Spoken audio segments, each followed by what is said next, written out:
Vale.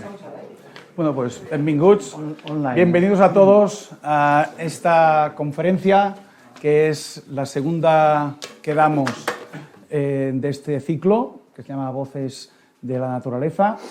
Y, como sabéis, es una de las actividades nuevas que ha hecho la editorial Cabrame, que ya lleva unos cuantos años editando libros muy peculiares, porque son traducciones de obras muy importantes de científicos y naturalistas del extranjero, que aquí no se conocían. Y hay muchos, Redinger,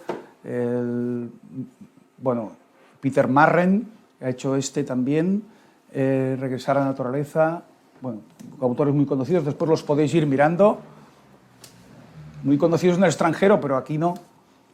Otro del Peter Marren, un gran escritor de éxito inglés, sobre la historia de las mariposas y de su estudio durante 3 siglos.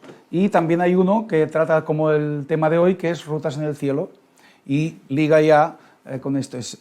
Van publicando varios libros cada año, ya tienen una biblioteca, digamos, muy numerosa, la editorial Cabrame, dirigida por José Ramón de Camps, Alobart. Y, como ya sabéis, el mes pasado se hizo la primera, dedicada al camuflaje y mimetismo de las mariposas, y vamos a hacer una cada mes. Y ahora la de noviembre la titulamos Autopistas en el cielo, y habla de la migración de las aves, como sabéis. La va a impartir Lluís Soler i Llordés, que es un biólogo y anillador científico de pájaros a nivel experto, participante desde joven en censos de aves en el delta del Llobregat y como monitor de salidas ornitológicas guiadas en la antigua Escuela Teórico-Práctica del Zoo de Barcelona. Además, ha participado en algunas actividades artísticas como ilustrador del Handbook of the Birds of the World y publicado fotos en algunos libros como La Historia Natural de los Països Catalans, y es guía, naturalista y fotógrafo de safaris organizados por Australfoto. Bien, entonces, empezamos. Va a ser el formato de entrevista, como siempre, con una serie de preguntas. En el caso de los animales, hablando en general, ¿qué se entiende por una migración? Bueno, antes de contestar la pregunta, me gustaría decir que no todas las fotos son mías, la mayoría lo son, pero hay fotos cedidas amablemente por Albert Masó, otras por Lluís Sanz y otras por Pere Ribas, para que tengáis en cuenta que no todas son de origen personal.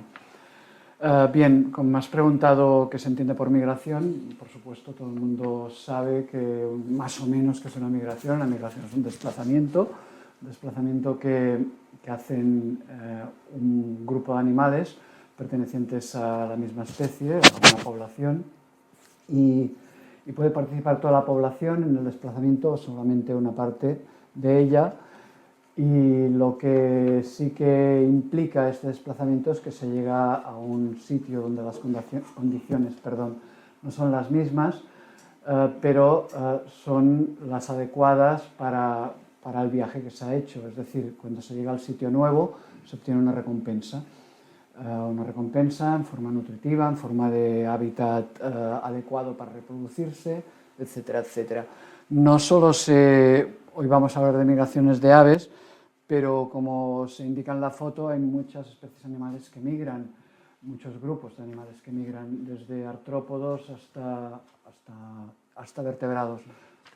Para no ir justos de tiempo, empezaremos ya un poco directos. Aquí tendríamos un ejemplo de migración en peces. Sabemos que las anguilas emigran para reproducirse hacia el mar y los salmones hacen lo contrario. Cuando son adultos emigran hacia el nacimiento del río, con lo cual tienen las condiciones que esta especie ha acabado teniendo como favorables para su reproducción, que son aguas cristalinas, etcétera, etcétera. Además, esta migración de salmones produce movimientos no migratorios de los osos que van a pescarlos y que se aprovechan de ellos para tener una buena fuente nutritiva para la hibernación, unas reservas para la hibernación. Migran tortugas marinas, como esta tortuga boba o como estas tortugas verdes, por la misma razón, para ir a los lugares donde han nacido y reproducirse. Migran también mamíferos como las ballenas, como esta yubarta, o como este rorcual común, o estos rorcuales boreales, para conseguir lugares de cría más favorables o lugares de alimentación más favorables. Son conocidas las migraciones de ñus en el Serengeti, Masai Mara, Ngorongoro, etc. Los movimientos para conseguir mejores pastos, acompañados, acompañados de cebras y a veces también acompañados de otros ungulados, como gacelas. Y bueno, empezamos con la migración de las aves. Las aves serían... La pregunta es, entrando ya directamente en el tema nuestro, ¿por qué migran las aves? Bueno, porque lo tienen más fácil que otros, digamos. Las aves tienen alas, mayoritariamente, y esto les permite hacer desplazamientos de larga distancia y conseguir cambiar el hábitat de uno que va a convertirse en desfavorable a otro que ahora mismo, cuando lleguen, será favorable. Y esto les permite aprovechar durante buena parte del año hábitats que de otra manera, o a lo largo de todo el año, hábitats que de otra manera no serían habitables por ellas durante todo el año. De todas maneras, no todas las aves, como este pingüino pretende indicar, tienen alas, y esto es un pingüino de Magallanes y también emigra, es decir, también pueden emigrar aves que no tengan alas, en este caso desde el sur de Sudamérica hasta costas tan al norte como el sur de Brasil después de la reproducción, para ahorrarse el invierno, por decirlo así, las condiciones hibernales malas. Vale, no, es que ahora pensaba, esto es un charrancito y de hecho era un poco para indicar que hay aves que son capaces de hacer migraciones muy, muy largas. Una parecida a esta, no tenía foto, lo siento, que es el charrán ártico, hace la migración más larga conocida, que son desde las aguas árticas donde cría hasta las antárticas, donde pasa las horas, donde pasa el verano antártico, aprovechando así las horas de luz que hay allí y viviendo, por decirlo así, en un eterno verano tanto boreal como austral, y de esta manera se convierte el charrán ártico, parecido a este, insisto, en la migradora que hace distancias o que recorre distancias más largas conocidas. ¿Hay diferentes tipos de migraciones en las aves? Sí, podríamos decir que las aves pueden recorrer largas distancias, como acabamos de decir, en el caso del charrán ártico. En el caso de las golondrinas, esto sería una golondrina dáurica, esto sería una golondrina vulgar, una golondrina común, y en el caso de golondrinas, vencejos y otras aves, las migraciones son muy largas, 3.000, 4.000, 5.000 kilómetros, para huir de la falta normalmente de alimento, de nutrientes disponibles. Y otras aves, en cambio, pueden hacer, como en el caso de este gorrión de nuca blanca en Estados Unidos, migraciones también, pero dentro del mismo continente y con distancias mucho más cortas, a pesar de que las poblaciones más nórdicas de esta especie también hacen recorridos muy largos desde Canadá hasta, por ejemplo, California. Lo mismo pasaría con algunos colibríes. Hay colibríes que también hacen desplazamientos muy largos, pero este sería lana. No un macho primero, una hembra después, haría recorridos mucho más cortos. Esto es un flamenco andino, también se desplaza dentro del mismo continente, y en este caso he puesto un mapa de otra especie parecida, que es el flamenco de James. Esto es un flamenco de James, un mapa de los desplazamientos que hace para que se vean. En marrón oscuro sería la zona donde está todo el año, y en el centro está la zona de nidificación y en marrón claro serían aquellas zonas donde solo ocupa temporalmente. Como se puede ver, esto va desde el sur de Perú hasta Bolivia, parte del norte de Argentina, y por lo tanto se mueven en una distancia para el potencial que tiene un flamenco de movimiento relativamente baja o relativamente corta. Otra migración que podríamos decir que también es de corta distancia sería la migración en altitud. Migración subiendo y bajando más que en latitud o moviéndose a lo largo de un territorio, pues en este caso básicamente nos moveríamos subiendo y bajando la ladera de una montaña. Esto es una pita india y cría en las partes altas del Himalaya y hiberna en los valles.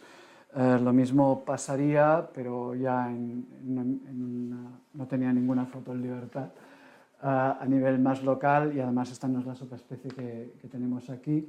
Esta sería la subespecie nórdica de urogallo. Pasa lo mismo con el urogallo, que en invierno, cuando las condiciones se recrudecen en las partes más altas, pues desciende a los valles. Finalmente podríamos hablar de aves que se mueven, por supuesto, para conseguir alimento, para ir a dormir, incluso para interactuar entre ellas, si son sociales, como los guacamayos, en este caso un guacamayo azul y amarillo, pero no podemos hablar de migración. Para hablar de migración, y esto no lo he dicho antes, tiene que haber un impulso genético, tiene que haber un impulso innato para moverse, y no es este el caso. Estos animales se mueven en función de las circunstancias. Por lo tanto, no serían migrantes, igual que tampoco lo serían los estorninos metálicos o, en este caso, el cardenal sincopete fotografiado en Brasil. ¿Qué factores impulsan una ave a migrar? Bueno, básicamente lo hemos ido apuntando, serían condiciones climáticas y condiciones de falta de posibilidades de alimentarse. En animales, en aves de pequeño tamaño, el clima puede ser importante. Por supuesto, irá asociado también a la disminución del alimento cuando una ave es insectívora, porque si para ella temperaturas bajas es algo chungo, por decirlo así, más lo es para los insectos de los que se alimenta. Pero solo para las especies de pequeño tamaño la hipotermia puede ser un factor que puede acabar con su vida. ¿Por qué? Pues porque la relación superficie-volumen en este caso está a favor de la superficie, tienen mucha más superficie en proporción a su medida que una especie mucho más grande, donde en este caso el volumen es lo que sería, digamos, lo que ganaría con respecto a la superficie. Esto sería un papamoscas cerrojillo, ave de pequeño tamaño, muy influida por las condiciones climáticas, una tarabella norteña, y estas perdón, ahora me bloqueja, currucas capirotadas, macho y hembra. Gracias. Bien, en el caso de aves de mayor tamaño, el problema de soportar temperaturas bajas ya no existe. Un cisne o un ave de este peso es perfectamente capaz, incluso más pequeñas, tipo pato, etcétera, es perfectamente capaz de aguantar temperaturas muy, muy bajas. Pero aquí sí que imperaría el factor falta de alimento o imposibilidad de acceder a este alimento. Se congelan los lagos, disminuye la cantidad de algas o animales acuáticos de los que se puedan alimentar, y esto los obliga a ir hacia el sur. Pero si fuera solo por la temperatura, no haría falta que lo hicieran. Lo mismo pasaría, por ejemplo, con el porrón osculado, y aquí he puesto también otro mapa para que se vea un poquito el hecho de que en la parte naranja, que es donde crían, la parte naranja es perfectamente disjunta con respecto a las zonas más al sur, normalmente, o al menos las zonas en las que hay posibilidades para obtener alimento cuando han acabado la época de reproducción. Bien, y finalmente hay, como acabo de decir hace un momento, tiene que haber una predisposición genética.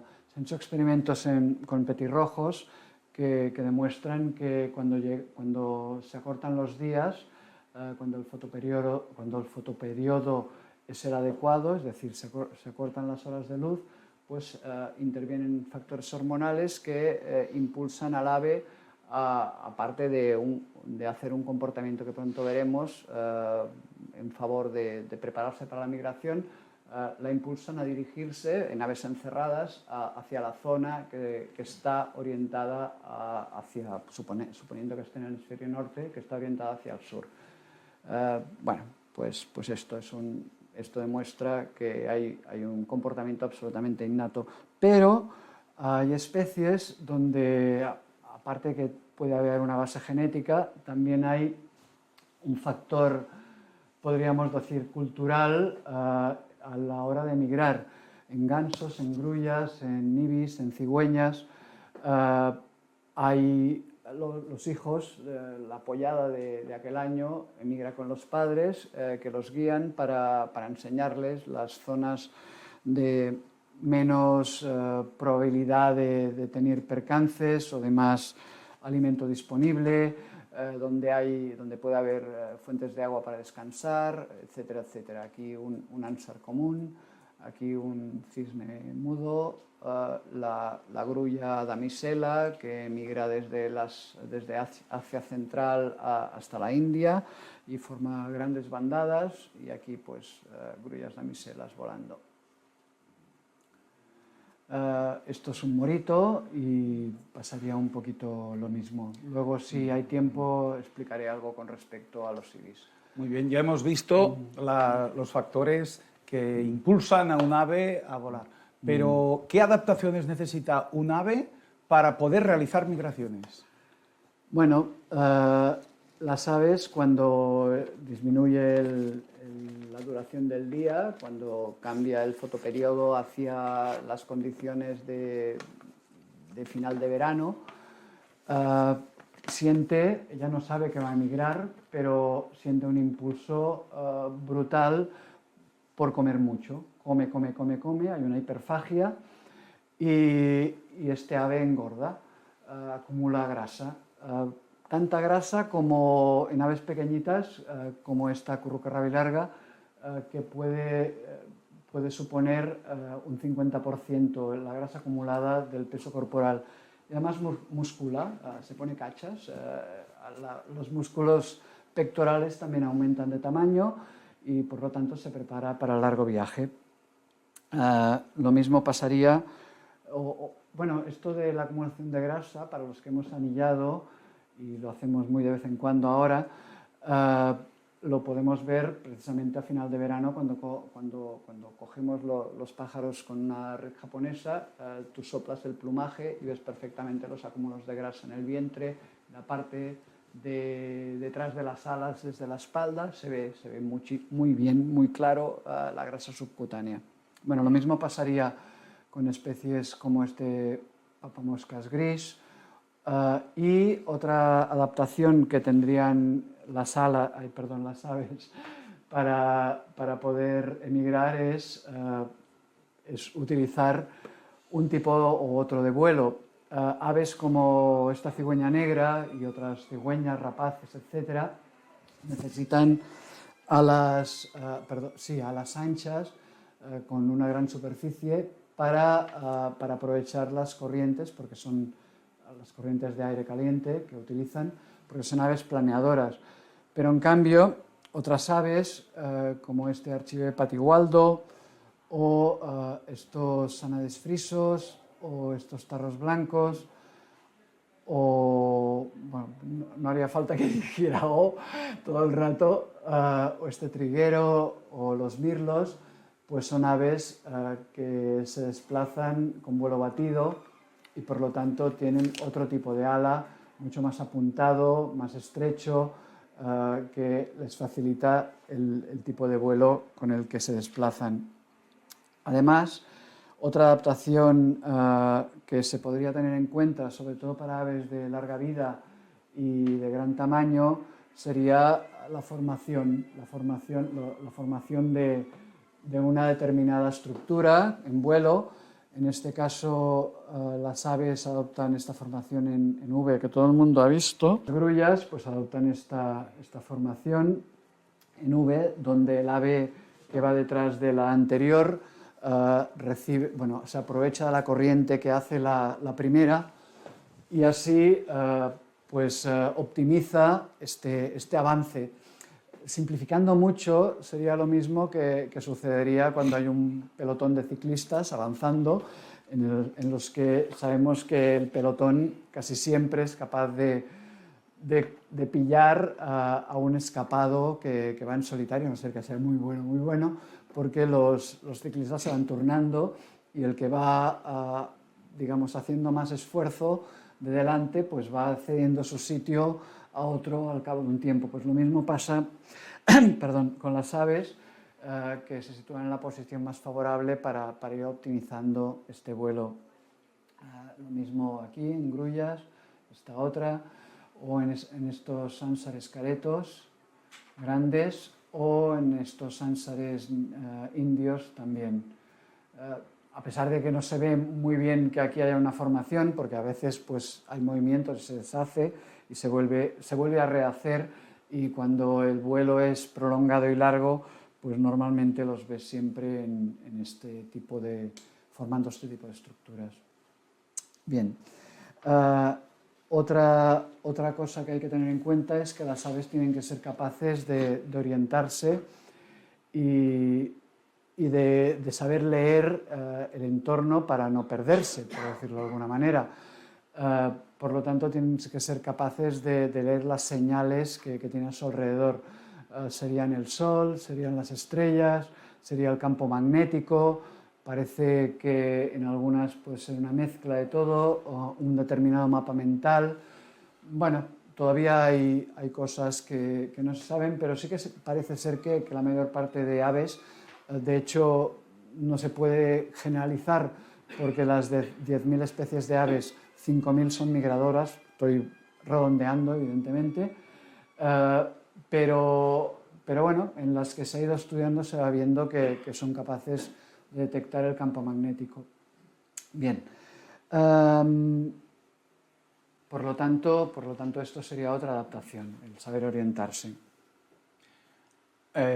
Ahora ya sabemos cuáles son todas las adaptaciones que necesitan las aves para realizar una migración, pero centrándonos en un territorio, ¿todas las aves realizan las mismas rutas migratorias? Bueno, no. Dependiendo de las necesidades ecológicas de cada especie, pues la migración se producirá por un sitio o por otro. No es lo mismo un ave esteparia que un ave que requiere de una cobertura vegetal o un ave acuática. Pero además, la mayor parte de especies que, como esta cigüeña blanca, son planeadoras, requerirán unos pasos determinados para poder superar los brazos de mar, porque las especies planeadoras necesitan de aprovechar corrientes de aire que sean elevados, es decir, cuando el sol impacta en el suelo, dilata el aire que asciende, y este aire ascendente lo aprovechan las aves planeadoras para también elevarse con él y dejarse caer, por decirlo de una manera simple, y recorrer sin prácticamente esfuerzo cientos de kilómetros. Pero estas corrientes no se forman sobre el mar, al menos en las latitudes templadas. Por lo tanto, estas aves buscan aquellos pasos donde en las aves de mayor tamaño, sobre todo, que son las que tienen más problemas, aquellos pasos donde el paso sobre el mar sea lo más estrecho posible. Aquí en nuestras latitudes, Europa Occidental, el estrecho de Gibraltar sería uno de estos pasos, pero luego, si nos vamos un poco más hacia el este, tenemos primero el estrecho de Messina y luego el canal de Sicilia, que ya no es tan estrecho como el estrecho de Gibraltar, ni mucho menos, y por lo tanto no es accesible para todas las aves. Y luego ya tendríamos más al este el Bósforo, que en Turquía, que son, bueno, es muy corto, y aquí sí que tendría ningún problema para atravesarlo. Las aves, en cambio, no planeadoras no tienen estas limitaciones. Las aves que utilizan el vuelo batido, pues en principio podrían pasar por cualquier lado. No lo hacen necesariamente, es decir, sí que pueden atravesar el mar. Lo que pasa es que la mayoría no se arriesgan a atravesar brazos de mar de mucha longitud, porque claro, puede haber una tormenta y si caen al mar, si caen al suelo no pasa nada, se recuperan y vuelven a salir, pero si caen al mar pues la cosa es un poquito más chunga, ¿no? Por lo tanto, también tienden a canalizarse en parte por zonas donde también pasan las planeadoras. Bueno, y ya centrándonos en nuestro territorio de Europa occidental, ¿cuál es el paso migratorio más importante que tenemos aquí? Bueno, ahora ya lo he apuntado, el estrecho de Gibraltar sería una de las 5 rutas migratorias para las aves planeadoras más importantes del mundo, y por aquí pasan, pues se calcula que 500.000 de aves planeadoras y muchas más de no planeadoras. Empieza la migración en julio ya, muy pronto, con pequeños grupitos de cigüeñas.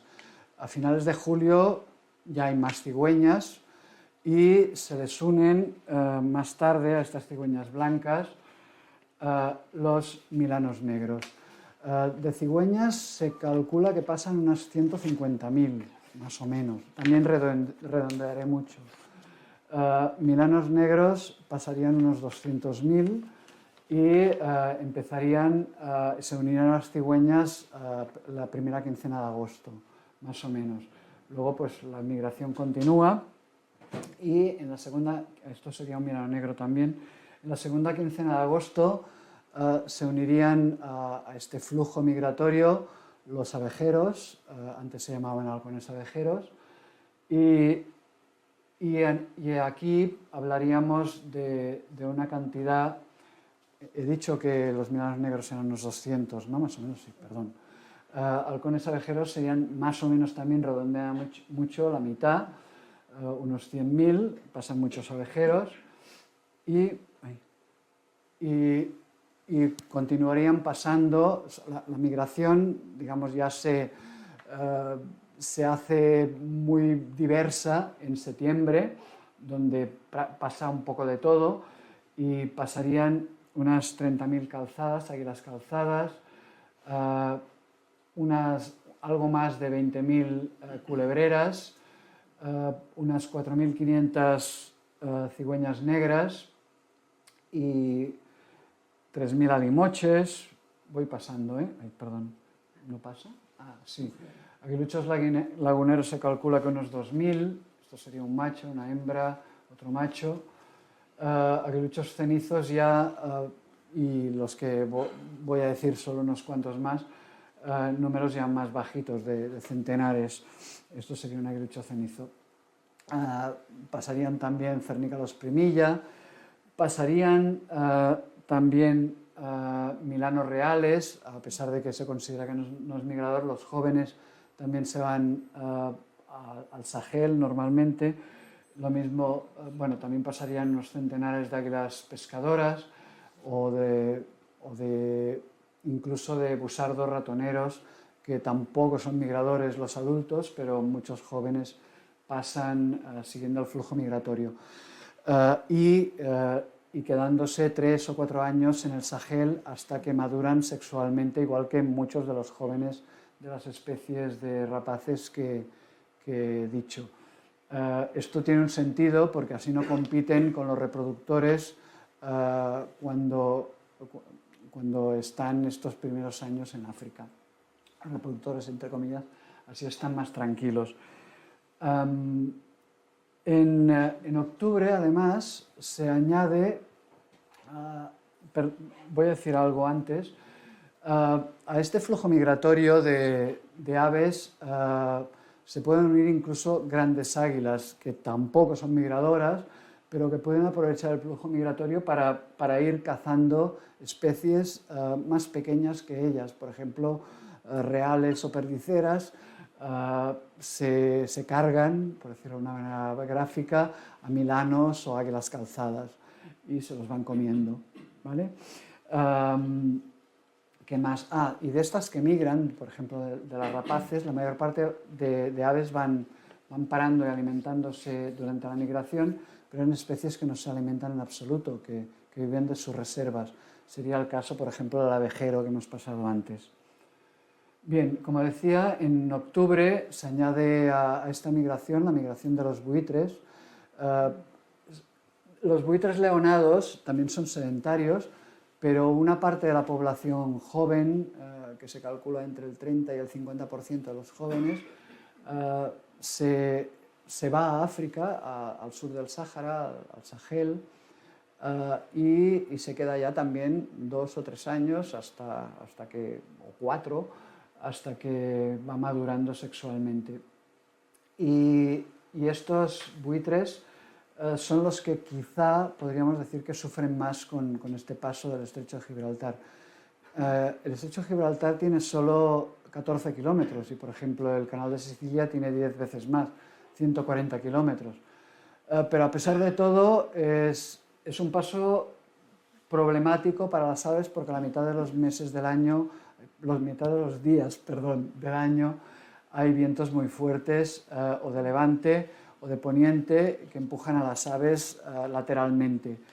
Y por lo tanto, o tienen que esperar a que amaine este viento para pasar, por lo tanto pasan en oleadas, o si no lo hacen bien y calculan mal, pues algunas pueden llegar a caer al mar. Esto pasa con las especies más grandes, se calcula que un 1% de los buitres leonados acaban perdidos en el mar. La migración de los buitres continúa todo octubre y hasta noviembre, hasta finales de noviembre. En otro buitre leonado. Todo esto en cuanto a las aves planeadoras. Sí, correcto. Pero, ¿cómo migran las aves que no son planeadoras? Bueno, las aves que no son planeadoras emigran batiendo las alas, obviamente, y parece que, como he dicho, no dependen de las corrientes térmicas, pero de alguna manera también aprovechan el aire, el flujo de aire. Un batir de alas es una actividad física muy intensa que hace que el ave se caliente mucho.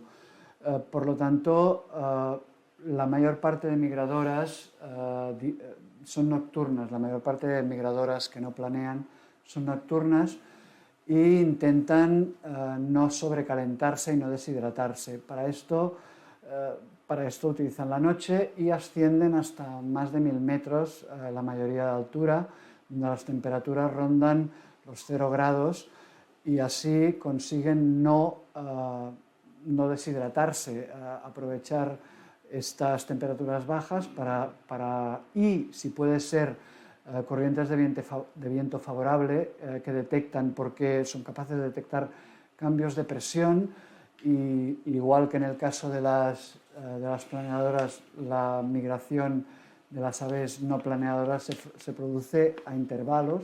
Hay días en los que muchas se mueven y otros en los que no se mueven si el viento a cierta altura no es el que las puede empujar, pueden utilizar desde la cola hacia el pico, por decirlo así. Pero sí que hay algunas especies que migran de día. Aquí hay un abejaruco y es un ejemplo de las especies que migran de día. Las especies que migran de día lo hacen porque se pueden ir alimentando, se pueden ir hidratando mientras van volando. Por lo tanto, no tienen esta limitación de deshidratarse como las aves que no lo hacen así, que no pueden alimentarse mientras van volando. Abejarucos, vencejos, golondrinas, aviones, serían algunas de estas aves que migran de día. Pero, curiosamente, también emigran de día algunas de las aves que parece que no tuvieran que hacerlo, porque no pueden alimentarse en el aire, tienen que bajar al suelo para comer. La mayor parte de los fringílidos también migran de día, pero lo hacen al inicio del día y al final del día, cuando las horas son más frescas, y luego ya bajan, se alimentan, descansan, etcétera, etcétera. Esto sería una pareja de lúganos, jilguero, verderón, pasan unos cuantos fringílidos. Esto sería un pardillo, una hembra de pinzón, un macho de pinzón, un verdecillo, y esto no es ningún fringílido, pero bueno, es parecido, sería un escribano cerillo. Abajo sí que hay un fringílido que sería un verdecillo. Bien, también parte de la población de lavanderas, como esta lavandera blanca, utiliza estas horas extremas del día, o lavanderas como la boyera. Pasaría lo mismo con los estorninos. Esto es un estornino pinto, un macho, aquí unos cuantos estorninos pintos, y entraríamos ya en las especies que migran de noche, que son la inmensa mayoría. Prácticamente todas las demás seguro me he dejado, porque no puedo hacer aquí una relación de especies, ni mucho menos, pero emigrarían de día ruiseñores, petirrojos, esto es un joven, tarabillas comunes y la norteña que hemos visto antes, colirrojos, tizones, esto sería una curruca cabecinegra, curruca capirotada, mosquitero papialbo, los zorzales, como este zorzal común, el zorzal charlo también, y los demás, el alirrojo, el real, etc. Las tórtolas y las palomas también emigran de noche, también lo hacen las agubillas, los alcaudones, como está el caudón común, y todas las garzas, patos, emigran también de noche. Aquí tendríamos una garcía cangrejera, un avetorillo. Empezamos con algunos limícolas, un ostrero, ave fría, corremos zarapitín, ana de rabudo. Aquí hay dos especies, detrás hay machos de pato cuchara y delante hay una pareja de ana de real, el macho mudando, y aquí habría una cerceta común. Bueno. Muy bien. Y en cuanto a las aves marinas, ¿también realizan migraciones? Sí, también se mueven, a pesar de que no se les hiele el agua marina mayoritariamente, también hacen desplazamientos. Aquí hay también muchas casuísticas, pero diré un par. Esto es un albatros de las Galápagos, y este ave pues cría en tierra, como es obvio, como todas, tienen que poner los huevos en un sitio sólido, y luego pues pasa la mayor parte del año en mar abierto, y pescando en sitios donde hay riqueza de peces, donde hay afloramientos de plancton y corrientes ascendentes, mucho plancton y por lo tanto muchos peces. Esto no es un ave marina, a pesar de que se parezca a un charrán. Esto es un fumarel aliblanco, y en este caso la migración se produciría igual que como cualquier ave terrestre, es decir, este iría desde los lugares del norte de Europa y Asia hacia el sur de Asia, Australia y África, utilizando básicamente paradas en masas acuáticas. Pero bueno, no sé, me ha hecho gracia ponerlo. Esto es una pardela cenicienta. Hay un flujo de pardelas también brutal por el estrecho de Gibraltar. Se calcula tanto la Mediterránea como la Atlántica, y se calcula que unas 700.000 pardelas pasan por allí. Las que crían en las islas pues tienden a ir al Atlántico, pero un poco no se sabe muy bien por qué. Seguramente hay alguna razón. Esto sería otra pardela cenicienta. Esta sería una pardela balear, que también se mueve por la zona en números mucho más bajos, de unos 30.000 al año. Y luego, por ejemplo, por decir también la zona, por utilizar esta zona que todo el mundo conoce, pasarían charranes, pasarían, bueno, hay un patinegro por aquí, bueno, pasarían gaviotas como la de Dovín, la patía amarilla, la reidora, pasarían charranes como este patinegro y muchas más aves que bajan del norte de Europa y entran en el Mediterráneo como alcas, frailecillos, alcatraces, no sé, etcétera, etcétera. Es que ahora, no sé, diría mucha cosa. Y cuando las aves realizan migraciones, ¿qué retos se les plantean y qué peligros corren cuando realizan grandes migraciones? Bueno, por supuesto la migración es un camino lleno de espinas, no de rosas, lleno de obstáculos. Las aves, a muchas de estas aves las esperan depredadores especializados. Por ejemplo, en las Islas Baleares está el halcón de Leonor, que caza muchos pajarillos migratorios que pasan por allí. Hay incluso un murciélago, el nóctulo gigante, que se ha especializado en cazar aves pequeñas cuando migran hacia el sur, y evidentemente muchos más depredadores locales. Aparte de los depredadores naturales, aparte de los temas meteorológicos adversos con los que pueden cruzar, aparte de los accidentes geográficos que tienen que superar, sean montañas, normalmente las montañas, las cordilleras las atraviesan por los collados, cosa que muchos cazadores y esto han aprovechado durante años para matar, por ejemplo, tórtolas, y ha puesto a la tórtola común en una situación un poco más crítica de lo que debiera estar. Aparte de esto, pues podríamos hablar de problemas que van ligados al uso humano del espacio. Aerogeneradores, todo el mundo sabe que matan aves, muchas rapaces, no sé, en la zona del estrecho, antes de que se pararan los motores, morían 200 buitres cada año por los choques con aspas, ¿no? Una sangría, la verdad. La hiperfrecuentación de las zonas donde las aves se alimentan, hoy en día todo el mundo se va a la playa a hacer ejercicio, a pasear al perro, a hacer kitesurf, a hacer, no sé, 40.000 actividades. Y esto, por ejemplo, a los limícolas que utilizan las zonas que bordean la costa para alimentarse de gusanitos, concretamente de poliquetos, por ejemplo, pues las va espantando de un sitio y puede ser que no engorden lo suficiente y acaben cayendo al mar. No sé, o sea, problemas en la migración hay muchos y, por supuesto, no acabaría. Bueno, y para terminar, la última pregunta referida al cambio climático, que aunque existen todavía algunos negacionistas, todos los ecólogos y todos los biólogos saben que está totalmente demostrado que existe y va progresando durante este siglo.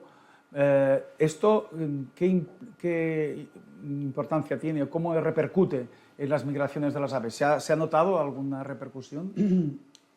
Sí, se ha visto, por ejemplo, que en especies que antes emigraban más al sur, ahora o acortan la migración o incluso dejan de migrar. Todo esto se está estudiando de por qué. Hay algunos cambios de rutas migratorias que no saben muy bien por qué se producen. Se está estudiando, por ejemplo, el mosquitero bilistado, que debería teóricamente emigrar mucho más al este y en cambio están pasando últimamente muchos por aquí. Esto por un lado.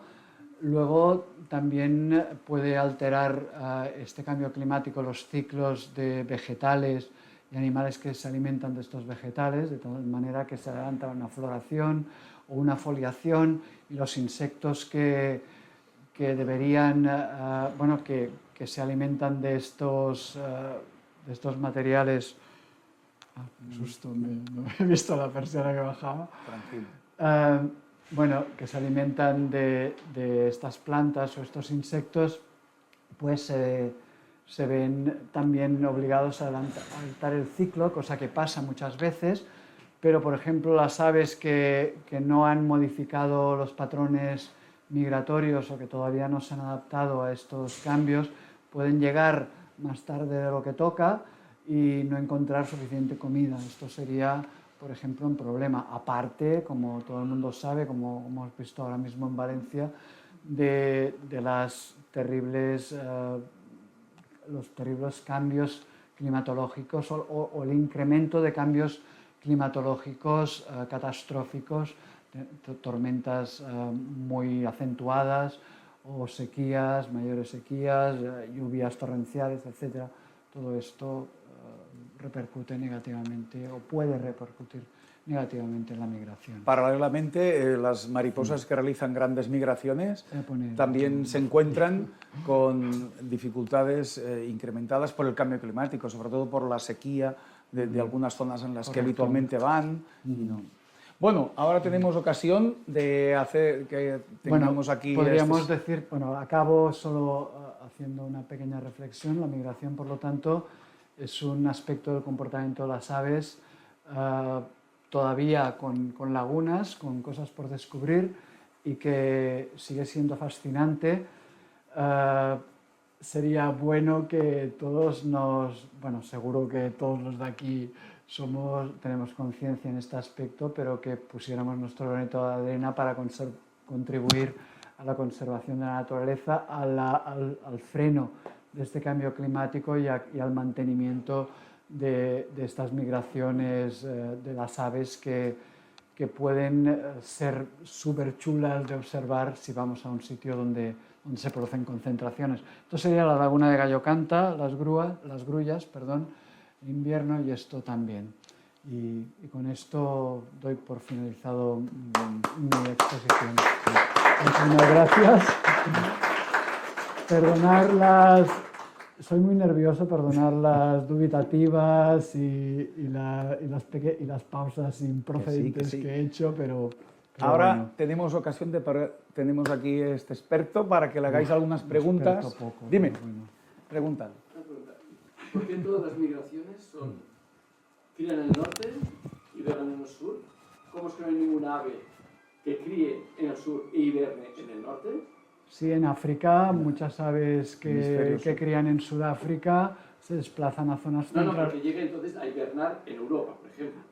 Bueno, o el mismo serrano ártico. Sí, el Ártico y se va en el Antártico. Sí, correcto. ¿Por qué no crían en el Antártico? Bueno, como he dicho, hay muchas lagunas en el estudio de las migraciones y seguramente esta podría ser una de ellas. Pero vamos, se me ocurre que el movimiento de los continentes ha acabado generando un tipo de migración que seguramente, no lo sé, pero seguramente ha acabado de facilitar este movimiento norte-sur y no el contrario, digo yo, no lo sé. La verdad es que no puedo contestarte a la pregunta exactamente. Di, tú, pregunta. Una pregunta que haces en el lugar, por la charla, súper interesante, las fotos muy chulas. Quería preguntarte, en el caso, creo que lo has comentado, el caso del morito, que es una especie que hace unos años pues era súper escasa y ahora hay miles. Sí. ¿Esto puede obedecer algún patrón relacionado con el clima o el hábitat, o tal vez que se caza? A mí no pasa con el morito, pasa con más especies también, ¿no? Pero bueno, sí, es verdad que algunas especies han sabido aprovechar los cambios que hemos hecho en el medio y otras no. No sé, las zonas acuáticas han sufrido mucha presión por parte de los humanos. La laguna más importante, la más grande que había, y seguramente una de las más importantes para las acuáticas que había en España, que estaba en Cádiz, la laguna de la Janda, pues fue secada, ¿no? Es curioso, el morito es pariente de otro ibis, que es el ibis eremita, ¿no? Y al ibis eremita le ha ido muy mal. Y ahora estamos el por qué. Seguramente algunas especies tienen mayor capacidad adaptativa que otras, y el morito debe ser una de ellas, ¿no? En cambio, el ibis eremita debe estar en la línea contraria. Seguramente son pequeños cambios de comportamiento que permiten a una especie adaptarse y a otra no. el ibis eremita supongo que también habéis visto que en las noticias, que se parece mucho a la foto que he sacado del morito, pero con la cara desnuda y el pico y las patas rosadas en lugar de más oscuras, ¿no? Y con un penacho en la nuca. Bueno, pues esta ave criaba en diferentes partes de Europa y fue erradicada prácticamente de Europa. Bueno, Turquía ya no se considera Europa, por lo tanto fue erradicada de Europa descaradamente. Por lo tanto,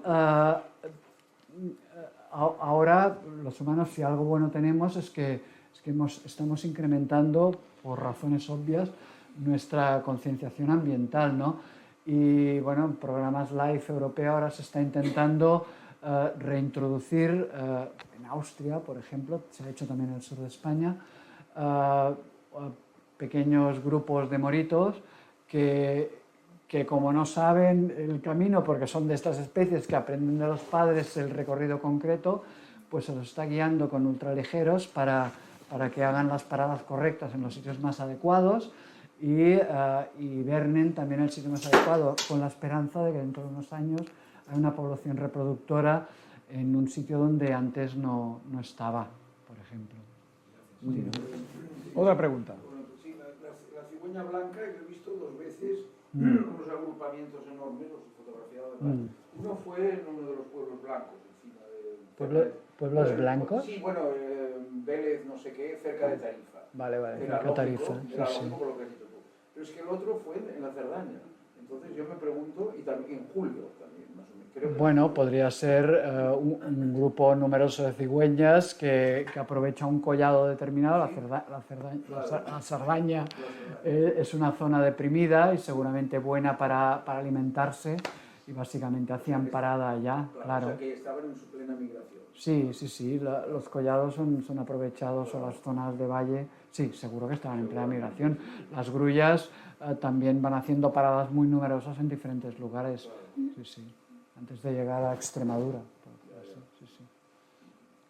Sí, una pregunta. Sobre las cigüeñas, hay un refrán castellano que se dice por San Blas... La cigüeña verás, y si no la vieres, año de nieves. ¿Se acuerdan cuando es San Blas? Es el día después de la purificación de la Virgen, o sea, el 3 de febrero. Ah, vale. Suerte que me has dicho 3 de febrero, porque yo del santoral, vamos, fatal, no sé ni cuándo es mi santo. O sea que, pero bueno. Sí. Bueno, era cuando... Bueno, porque esto pasaba cuando las cosas eran más regulares, igual que en catalán al águila culebrera se llama águila marsenca porque aparecía en marzo. Pero ahora, pues no sé, yo también las he visto en febrero, por ejemplo, muchas veces. O sea, y algunas migran, como he dicho en el... Ay, perdón, algunas migran. Algunas se quedan, perdón, estoy fatal. Algunas se quedan.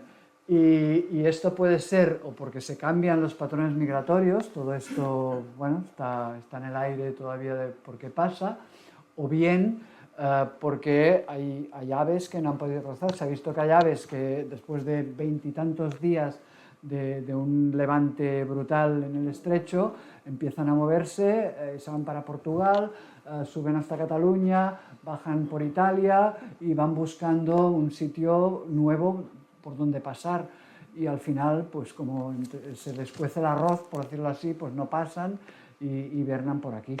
Sí, quería decir que es una observación mía que no sé si es que antes las cigüeñas blancas no pasaban por Cataluña, solamente por la parte de Lérida, y ahora las han visto mucho más hacia el este. Pero es una observación... Bueno, porque la cigüeña, de hecho, también fue eliminada de la mayor parte de Cataluña y quedaron pequeños núcleos. Que termine la pregunta. Perdón. Ya no migran y se quedan en nichos unidos, y como además tienen desechos por todos los sitios, pues ya no migran. Y bastantes cigüeñas se pasan el invierno en la zona de Valraña, de Lérida, etc. Sí, bueno, hace ya muchos años nuestro compañero Jordi Sargatal hizo un trabajo fantástico reintroduciendo la cigüeña blanca en el Empordà, no sé cómo es el Empordà, y Y esto ha hecho que ahora mismo la cigüeña, que de hecho es un ave con una dieta que, bueno, lo puede aprovechar todo, francamente, va a los basureros, igual que los milanos, va a los basureros, y por lo tanto pues ha tenido éxito esta reintroducción más al este, como tú has dicho, y la población, como en Europa también se ha protegido de manera espectacular, se ha protegido, ha aumentado de manera espectacular. Y los cambios migratorios que he dicho que se producían con el cambio climático, pues se marcan también en esa especie, en la cigüeña. Hay muchas cigüeñas que o van no tan al sur o se quedan sin emigrar. Sí, correcto. Diga, una pregunta. A ver, nos has dicho que las aves, básicamente, lo que las mueve a migrar es la necesidad de buscar un hábitat más favorable para su vida. Correcto. Y yo me pregunto, también hay casos documentados de que esas aves que migran, cuando llegan, por ejemplo, los vencejos, las golondrinas, las aves que migran de aquí hacia África, cuando llegan a África, hay casos documentados de, digamos, racismo entre las otras aves, de decir, oye, pero ¿qué hacéis? Iros a vuestra zona, ¿no? De que las agredan porque no son de allí. ¿Hay casos así? ¿Se conocen casos de esos? No, evidentemente las aves tienen que ir sedimentando, incluso durante la ruta migratoria, en diferentes partes, y esto, de hecho, no se conoce muy bien qué efecto tienen estas aves en la fauna local, por ejemplo. No sé, muchas aves que tienen que atravesar el estrecho se tienen que quedar allá porque los vientos no son favorables y tienen que comer y pueden pasar 20 días allá y, por ejemplo, no sé, una culebrera come culebras, como dice el nombre, ¿no? Y si pasan, como he dicho, 20.000 culebreras, tiene que haber pues 20.000 culebras disponibles para ellas, ¿no? Porque cada día tienen que comer una culebra, por ejemplo, ¿no? Por lo tanto, no sé, esto no se sabe muy bien qué efecto puede tener, pero bueno, las aves que van a África, en principio, van en la época en que la disponibilidad de alimento es plenty, como dirían en inglés, o sea, hay mucho alimento para todos y por lo tanto no deberían competir con, o al menos no de una manera descarada con las especies locales. En definitiva, desde un punto de vista racismo no hay. Estrictamente biológico, se comportan como los humanos, buscan un hábitat mejor para ellos, ¿no? Bueno, los humanos hacemos cosas un poco peores, pero bueno, no sé. Y otra cosa, hace unos años National Geographic publicó un artículo en el que hablaba de que en Madrid hicieron un experimento, pusieron a unos vencejos unos transmisores y hicieron un seguimiento. Sí, esto lo hicieron muchas aves, sí. Para ver su ruta. Entonces, yo en casa, cuando hice la reforma de mi casa, agujereé la fachada en varios sitios. Para que y en total hay 13 nidos de vencejo, de los que 9 Good for you. tengo por detrás una puertecita que me permiten hacer un seguimiento, retratarlos, ver cuándo llegan, cuántos huevos han puesto. Por cierto, siempre ponían 2 huevos y en los últimos años están poniendo 3 huevos en cada nido. Bueno, esto quiere decir que debe haber más alimento disponible.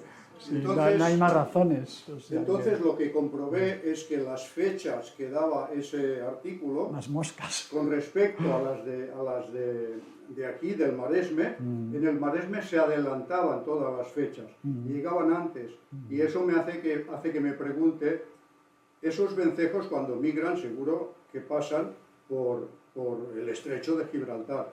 Pero no necesariamente. A partir de ahí se bifurcan, hacen el mismo itinerario que los de Madrid, van juntos y cuando regresan, ¿en qué momento se separan?